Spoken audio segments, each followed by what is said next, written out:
ओम साईं राम। मैं आरती आप सभी भक्तों के लिए एक और नई बाबा की कहानी लेकर आ गई हूँ। ये कहानी एक बढ़ई की है और बाबा की करुणा और चमत्कार की है। तो चलो शुरू करते हैं। शेरनी गांव में एक बहुत ही गरीब बढ़ई रहता था जिसका नाम धनी राम था। वह रोज लकड़ियाँ लाता, उनको काटता और छोटे मोटे फर्नीचर बनाता और जैसे तैसे अपने परिवार का पेट पालता। उसका छोटा सा ही परिवार था जिसका वो गुजारा करता था। उसके परिवार में उसकी पत्नी और एक बेटा था। उसकी पत्नी का नाम सीता और बेटे का नाम गोपाल था। वह बाबा पर विश्वास नहीं करता था। वह कहता था कि बाबा कोई चमत्कारी नहीं है, लेकिन उसकी पत्नी और उसका बेटा दोनों बाबा पर विश्वास करते थे। वो चोरी छुपे बाबा से मिलने जाते थे, लेकिन धनीराम अपनी पत्नी को मना करता था। गोपाल बहुत होशियार था, लेकिन एक दिन उसको तेज बुखार हो गया, जिसके कारण उसकी तबीयत बहुत खराब हो गई। धनीराम ने अपने बेटे का बहुत इलाज कराया। बुखार दिन प्रतिदिन बढ़ता ही गया, कम होने का नाम नहीं लिया। गांव के वैद्य ने दवाई दी, वे दवाइयाँ खिलाई पिलाई, लेकिन कुछ असर नहीं हुआ। धनीराम ने हर उपाय कर लिया, शहर ले गया, शहर में अपने बेटे का इलाज कराया, लेकिन वहाँ पर भी कोई असर नहीं हुआ। उसकी तबीयत दिन पे दिन बिगड़ती जा रही थी। इतनी हालत खराब हो गई थी कि बच्चा खाना पीना भी बंद कर चुका था। धनीराम अब टूट चुका था। लोगों ने उससे साईं बाबा के पास जाने को कहा। पहले तो वो हिचकिचाया, क्योंकि वो बाबा को मानता ही नहीं था। वो बाबा को ढोंगी बताता था। वो विश्वास रखता नहीं था बाबा पर,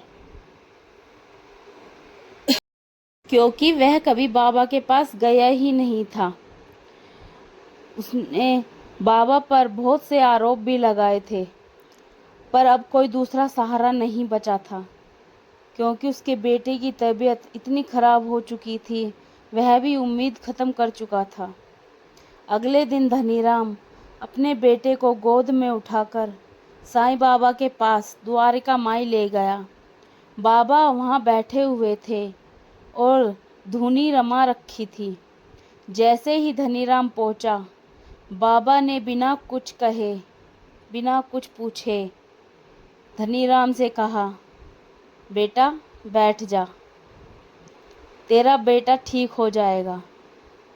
तू परेशान मत हो, रो मत, सबका मालिक एक है।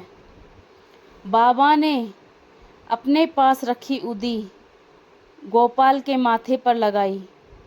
उन्होंने एक कटोरी में थोड़ा पानी मंगवाया और उसमें उदी मिलाकर धनीराम से कहा, इसे 3 बार रोजाना पिलाना। भक्ति और सब्र रखना, सब ठीक हो जाएगा। पहले तो धनीराम को थोड़ा हिचकिचाया पानी पिलाने में, लेकिन उसके पास और कोई दूसरा रास्ता नहीं था। उसने बाबा की धुनी वाला पानी अपने बच्चे को दिन में 3 बार पिलाना शुरू कर दिया। गोपाल को थोड़ा आराम मिला। वह बोलने लगा, आँख खोलने लगा। 3 दिनों में उसका बुखार उतर गया और वह फिर से हंसने बोलने लगा।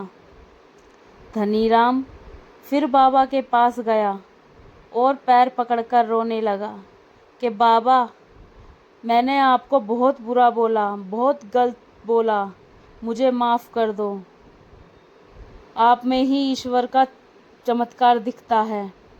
बाबा, आपने तो मेरा सब कुछ मुझे लौटा दिया। मेरा तो सब कुछ ख़त्म हो गया था, मैंने अपना बच्चा खो ही दिया था। आपकी वजह से आज मेरा बेटा मेरे पास वापस है। बाबा मुस्कुराए और बोले, मैं कुछ नहीं करता बेटा, उस मालिक की मर्जी है, मैं तो बस उसका माध्यम हूँ। तू अपने बेटे को अच्छे संस्कार देना और ज़िंदगी भर ईमानदारी से जीना सिखाना। धनीराम ने वैसा ही किया। उसने अपने बच्चे को अच्छे संस्कार दिए और अपनी पत्नी और अपने बेटे के साथ रोज़ाना द्वारका माई में जाता और बाबा के भजन गाता और उनकी सेवा करता। धनीराम एक अच्छा इंसान बन चुका था और गांव के जितने भी लोग थे सबको बाबा के चमत्कारों के बारे में बताता, उन पर श्रद्धा और विश्वास रखने के लिए बोलता। उसने अपने बेटे को रोज़ बाबा के दर्शन कराने होते थे। वो सारा काम छोड़कर बाबा के दर्शन के लिए अपने बेटे को लेकर जाता, साथ में उसकी पत्नी भी जाती। साईं बाबा पर अटूट श्रद्धा और विश्वास रखने से ही हर कठिनाई दूर होती है। इसलिए कहते हैं कि श्रद्धा रखो और विश्वास रखो, पर बाबा को कभी गलत मत बोलो। बाबा की उदी कोई साधारण राख नहीं होती। बाबा की उदी में बहुत चमत्कार होते हैं। श्रद्धा और विश्वास का प्रतीक है ये उदी। अपने माथे से लगाओ, सब कष्ट दूर हो जाएंगे।